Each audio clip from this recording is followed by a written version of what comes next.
warahmatullahi wabarakatuh. Kita lanjutkan kuliah pembelajaran optik, materi, refleksi, dan refraksi pada permukaan lengkung. Kali ini kita akan membahas mengenai melukis bayangan karena pembiasan oleh permukaan cekung dan permukaan cembung. Yang A adalah skema bayangan, pembentukan bayangan pada permukaan cekung. Yang B, skema pembentukan bayangan pada permukaan cembung. Bayangan dan benda, ini bayangan, ini benda. Bayangan ini diperoleh oleh pembiasan permukaan cekung.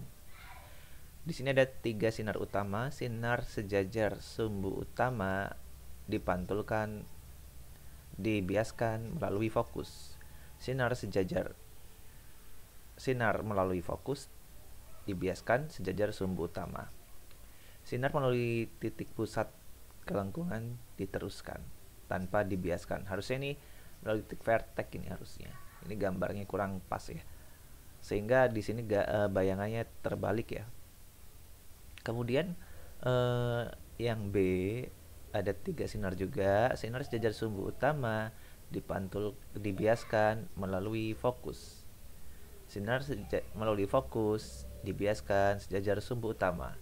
Sinar melalui titik V diteruskan tanpa dibiaskan, bertemu pada satu titik, dan itulah bayangannya.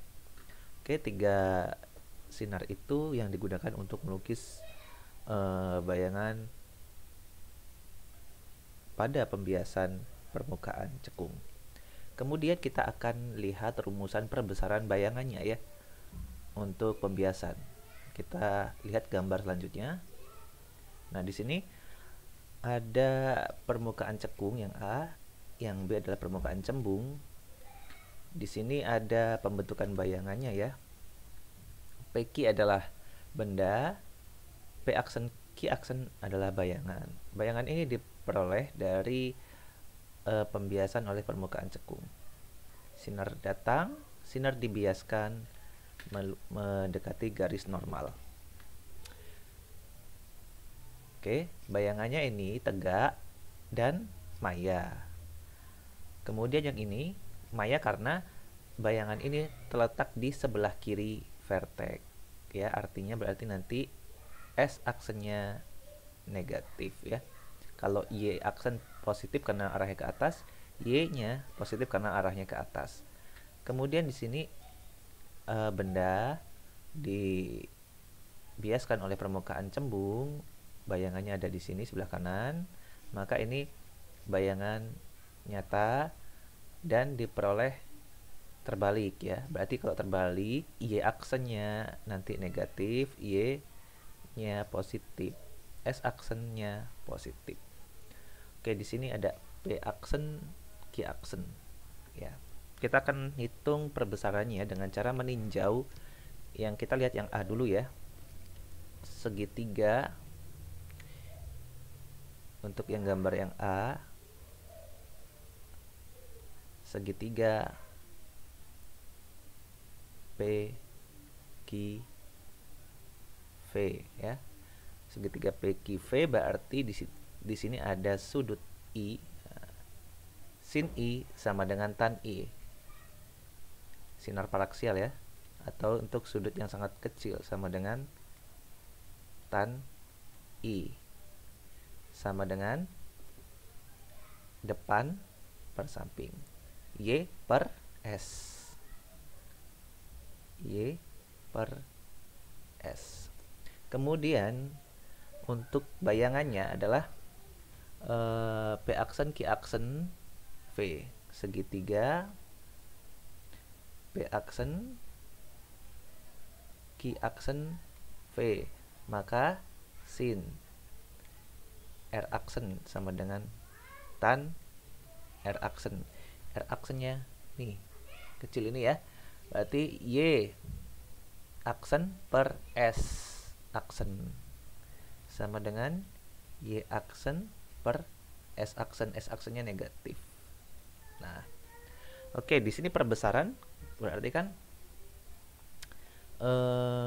atau kita lihat perbesaran sebelumnya, rumusnya M sama dengan Y aksen per Y ya. Di sini ada Y aksen per Y. Diperoleh dengan cara ini dibagi ini ya. Berarti Y aksen per min S dikali S per Y. S per Y sama dengan, oke, kalau Y aksen per S adalah sin R aksen dibagi Y per S itu sin I, berarti kalau S per Y adalah min sepersin I, berarti sin I ya. Oke, kita ingat lagi rumus Snellius ya. N sin I sama dengan N aksen sin R aksen, sehingga diperoleh sin R aksen N aksen per, sorry bukan N aksen ini,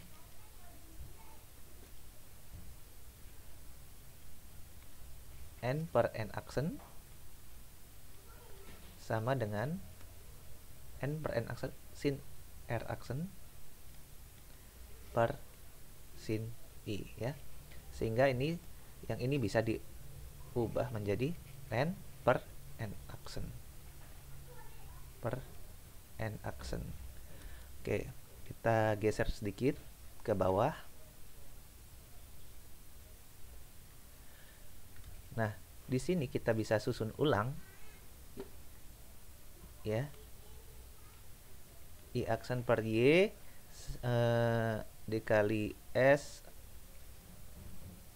ini S aksen ya, per min S aksen sama dengan N per N aksen. Ini M ya. Nah, di sini diperoleh M sama dengan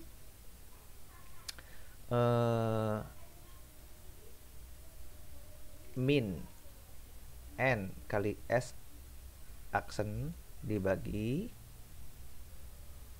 N aksen kali S. Ini rumus perbesaran untuk permukaan cekung. Untuk permukaan cembung sama saja ya.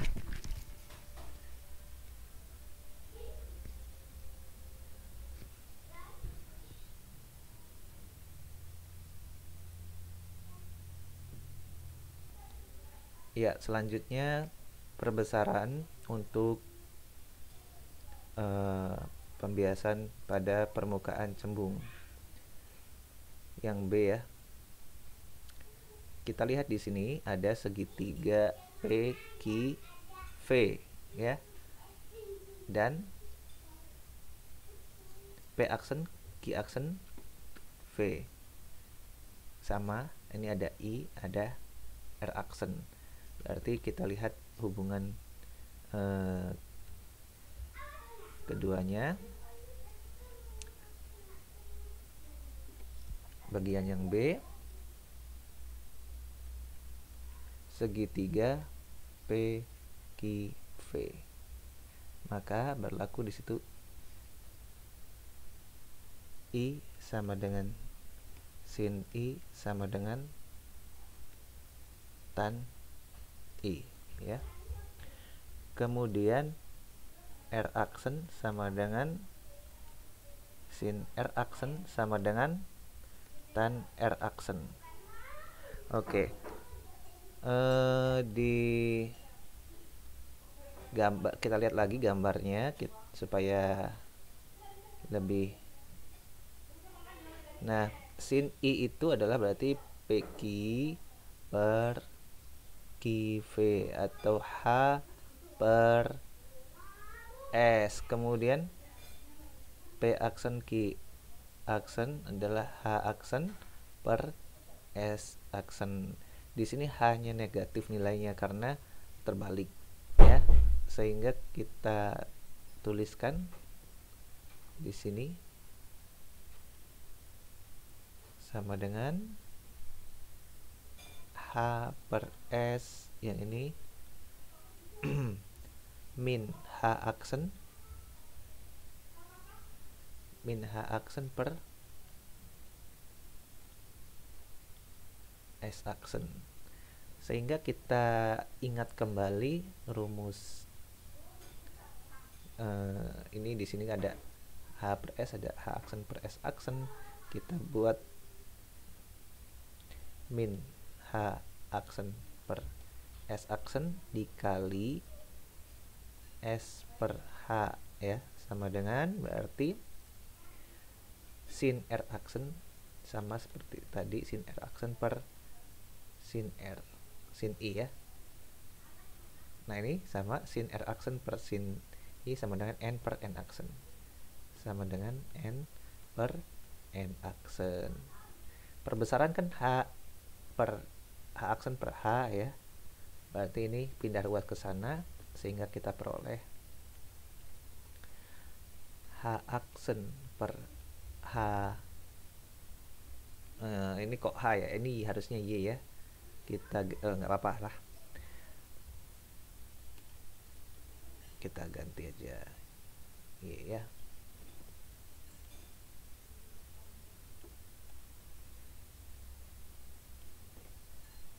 Karena H di buku ini bukan tinggi ya, tapi garis A ke B, berarti di sini Y, di sini Y aksen ya.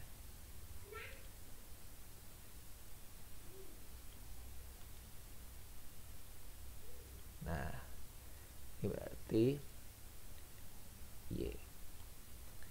Nah di sini berarti Y aksen per Y sama dengan N dikali S aksen, N aksen kali S ya, min N dikali S aksen per N aksen kali S. Ini kan M ya, berarti kita ketemu hasil yang sama dengan yang atas ya.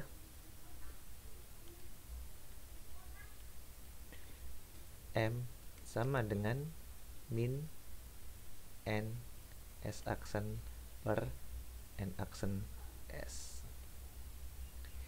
Ya, ini adalah rumus perbesaran untuk bayangan karena pembiasan pada permukaan lengkung. Oke, dengan rumus ini berarti pembahasan mengenai refleksi dan refraksi pada permukaan lengkung telah selesai. Kita akan lanjutkan ke materi selanjutnya pada video-video yang lainnya. Demikian, assalamualaikum warahmatullahi wabarakatuh.